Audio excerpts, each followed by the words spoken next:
నమస్తే. Welcome to our channel. ఈరోజు మనతో పాటు మన స్టూడియోలో ఉన్నారు డాక్టర్ అను చౌదరి గారు. సో, ఈరోజు వారిని అడిగి బి12 విటమిన్ లోపం వల్ల వచ్చే సమస్యల గురించి తెలుసుకుందాం. రండి. నమస్తే అండి. నమస్తే. సో, విటమిన్స్ అనేవి చాలా ఇంపార్టెంట్ అందరికీ. పర్టికులర్లీ బి12 విటమిన్ గురించి ఇప్పుడు మనం ఈ సెషన్‌లో మాట్లాడుకుందాము. బి12 విటమిన్ లోపం వల్ల కలిగే ప్రాబ్లమ్స్ ఏంటి? ఇది ఎవరిలో ఎక్కువగా వస్తుందంటారు? ఓకే. ఇప్పుడు ఈ బి12 డెఫిషియన్సీ అనేది చాలా మందిలో ఉంటుంది. మనం 100లో చూసుకుంటే 60, 70 మెంబర్స్‌లో ఈ ప్రాబ్లమ్ అనేది ఉండింది. ఓకే.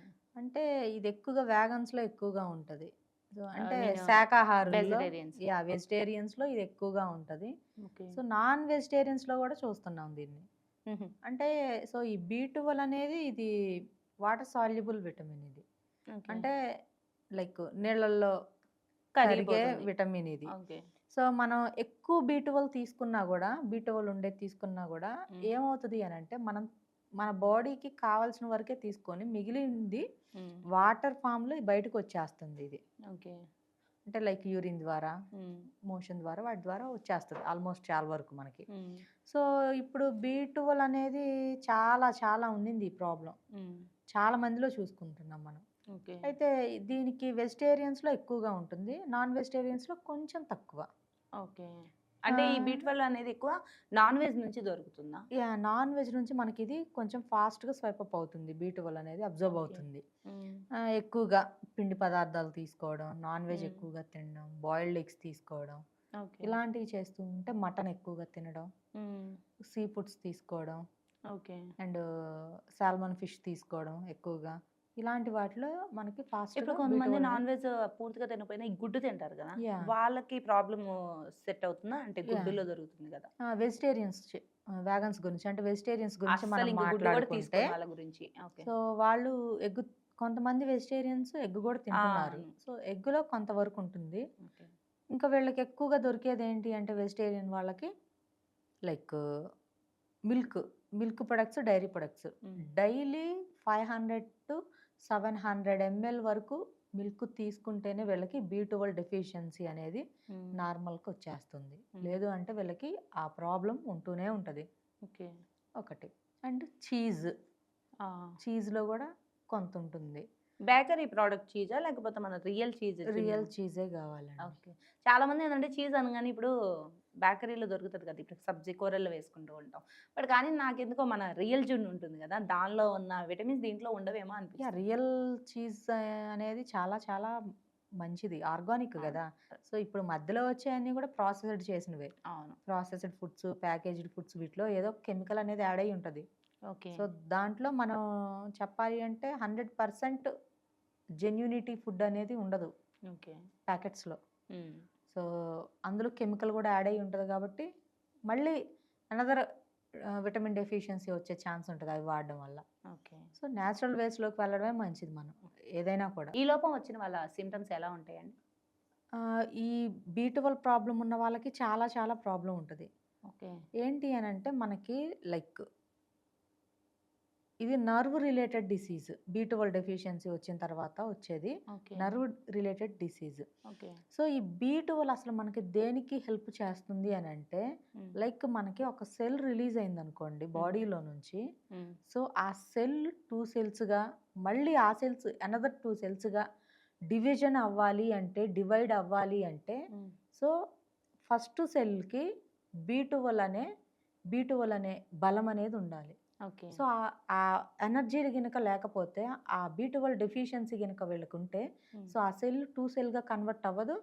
సో, మనకప్పుడు నర్వ్ ప్రాబ్లమ్ వస్తది. నర్వస్ ప్రాబ్లమ్ వస్తాయి. అండ్ మన బాడీలో బ్లడ్ సెల్ సైజ్ తగ్గుతుంది. హ్మ్. అండ్ ఇంకొకటొచ్చేసి ఎనీమియా ప్రాబ్లమ్ ఉన్న వాళ్ళు గూడా ఉంటారు. ఓకే. రక్తహీనత అంటే అవునవును. బాడీలో బ్లడ్ పర్సెంటేజ్ తక్కువగా ఉండడం. హ్మ్. సో, ఇటువంటి వాళ్ళకి గూడా బి12 డెఫిషియన్సీ ఉందని చెప్పి మనం గుర్తుపెట్టుకోవాలి. ఓకే. వీళ్ళలో ఎటువంటి సింప్టమ్స్ అని జెప్పి అడిగారు. ఎటువంటి లక్షణాలుంటాయి అనని. హ్మ్. ఫస్ట్ వీళ్ళు ఏ వర్క్‌ను గూడా యాక్టివ్‌గా చేయలేరు. ఓకే. అండ్ త్వరగా సిక్ అవ్వడం, టైర్డ్ అయిపోవడం. హ్మ్. లైక్ ఒక కొంత దూరం వెళ్ళాలి అనని వీళ్ళు టార్గెట్ పెట్టుకొని స్టార్ట్ జేస్తారు. హ్మ్. బట్ వాళ్ళు మిడిల్‌లోనే దాన్ని స్టాప్ జేసేస్తారు. అంటే వాళ్ళ బాడీ వాళ్ళకి సహకరించదు. సహకరించదు. ఇదొకటి. హ్మ్. అండ్ నెయిల్స్ డ్రై అయిపోవడం, ఓకే. మౌత్ డ్రై అయిపోవడం. హ్మ్.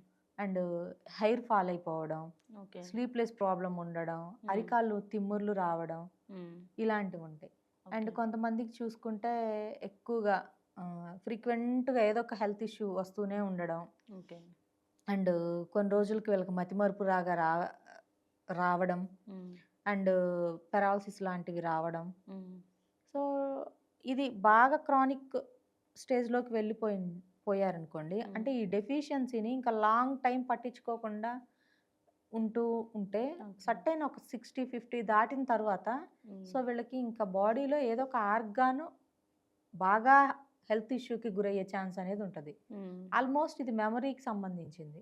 ఓకే. సో, ఏంటి అంటే ఇంక బ్రెయిన్ యాక్టివ్‌గా ఉండకపోవడం, మతిమరుపు రావడం. అంటే దీనికి ఒక ఓకే. ఏజ్ లిమిట్ అనేది లేదు. ఓకే. ఇప్పుడు చిన్న పిల్లల్లో ఉంటుంది ఎక్కువగా ఇది. పెద్దవాళ్ళలో ఉంటుంది. Middle okay. ఏజ్ వాళ్ళేంటంటే కొంచెం అది ఏజ్ గ్రోత్ అయ్యే ఏజ్ కాబట్టి సో, ఏదో ఒక ఫుడ్ తింటూ ఉండడం వల్ల so, some peoples okay. Balance చేసుకుంటున్నారు. బట్ కొంతమంది వర్క్ టెన్షన్స్‌లో ఉండడం, వాటి వల్ల మంచి ఫుడ్ తీసుకోకపోవడం, వీటి వల్ల కూడా ఇది ఎక్కువగా ఉంటుంది. మెయిన్ చిన్నవాళ్ళలో ఎక్కువ, పెద్దవాళ్ళలో ఇది ఎక్కువగా ఉంటుంది. సో, అంటే కొంతమందిని చూసుకుంటే ఏజ్ లిమిట్ లేకుండా కూడా ఉంటుంది. ఓకే. ఎక్కువగా మనం క్లినికల్లీ చూసుకుంటే ఆ ఏజ్ వాళ్ళకొస్తది డెఫిషియన్సీ. ఓకే. ఎందుకంటే చిన్న పిల్లలకి వాళ్ళకి తెలీదు కాబట్టి ఏదో పెద్దవాళ్ళు పెట్టింది తింటారు. సో, ఆ పెద్దవాళ్ళకి తెలియాలిగా బీ12 ఎందులో ఉంటదో. అవును. ఇంకా పెద్ద అంటే ఏజ్ ఇది ఫుడ్ ద్వారానే తగ్గుతుందంటారా? లేకపోతే టాబ్లెట్స్ కానీ ఇలాంటివి ఏమైనా వాడాలంటారా? సప్లిమెంట్స్ గూడా ఉంటాయి టాబ్లెట్ ఫార్మ్‌లో. హ్మ్.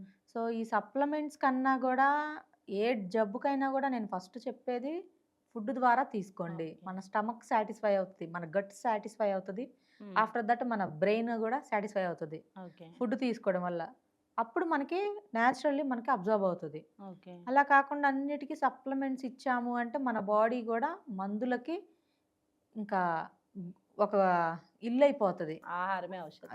ఆహారమే ఔషధం. మన ఆహారాన్నే ఔషధంగా హ్మ్. తీసుకుంటే, ఔషధం తీసుకునే పనుండదు మనకి. అవును. సో, అందుకని మంచి ఫుడ్ తీసుకుంటే చాలా చాలా వరకు ఈ ప్రాబ్లమ్ అనేది కంట్రోల్ అవుతది. ఓకే. ఇంకొకటొచ్చేసి స్పౌట్స్ ఉంటాయి గదా! ప్రతిరోజు సప్లిమెంట్స్ తీసుకోవడం, ప్రతిరోజు చాలా చాలా ఇబ్బందిగా ఫీల్ అవుతూ ఉంటారు చాలామంది. ఓకే. సో, అటువంటి వాళ్ళకి వెజిటేరియన్స్‌ని చెప్పుకుంటే సో, స్ప్రౌట్స్‌లో చాలా మంచి బి12 అబ్జార్బ్ అవుతది. So, okay. అంటే మొలకలు ఐడియా ఉంటది గదా! అవును. మొలకెత్తిన సో, గింజలంటారు. ఈ ధాన్యాలు. మొలకెత్తిన ధాన్యాల్ని చక్కగా డైలీ ఒక 100 గ్రామ్స్ తీసుకోండి చాలు. ఓకే. చక్కగా 100 గ్రామ్స్‌లో ఒక స్పూన్ హనీ మిక్స్ చేసుకొని ఉదయాన్నే అవి తిని ఒక గ్లాస్ మిల్క్ తాగండి. మీకు టన్నులుగా బాడీలో ఇదనేది మీకు డెవలప్ అవుతుంది బి12. సో, ఈ నాన్ వెజ్ తిన్న వాళ్ళకి ఇది బెస్ట్ యాహ్! రెమెడీ. యాహ్! చాలా సింపుల్‌గా గూడా ఉంది. అండ్ ఇంకొకటొచ్చేసి చక్కగా నైట్ పూట రైస్ కుక్ చేసుకుంటారు గదా! హ్మ్. అంటే రైస్ తినేవాళ్ళు. అవునవును. చాలామంది ఇప్పుడు మానేశారు కార్బోహైడ్రేట్ ఎక్కువగా ఉంటదని. లేదంటే తక్కువ క్వాంటిటీ రైస్‌లో చక్కగా కాచిన పాలు పోసేసుకొని, దాంట్లోనే తోడు పెట్టేసేసుకొని, ఓకే. దాన్ని ఉదయాన్నే తినండి. హ్మ్. చక్కగా ఒక ఉల్లిపాయ అండ్ ఒక పచ్చిమిర్చి తోటి. సో, దాంట్లో గూడా బి12 మనకు చక్కగా ఉంటది. That okay. ఇప్పుడు మనకి సమ్మర్ సీజన్ వచ్చేసింది కాబట్టి ఇంకా హెల్ప్‌ఫుల్ అవుతుంది. ఓకే. సో, బాడీ మనకి ఎక్కువగా హీట్ ఉన్నా గూడా అదంతా మనకి కూల్ అవ్వడానికి, తగ్గిపోవడానికి ఇట్స్ హెల్ప్. చాలా సింపుల్‌గా ఉందసలు. రెమెడీ గూడా పెద్ద ఇబ్బందిగా లేదు. యాహ్! నిజంగా వెజిటేరియన్స్ ఎవరైనా ఉంటే చక్కగా ఈ చాలా సింపుల్ ఆహారం. దీన్ని అవును. పాటిస్తే మీకు బి12 విటమిన్ లోపం అనేది లేకుండా ఉంటుంది. చాలా చక్కగా చెప్పారండి. And thank you. Thank you.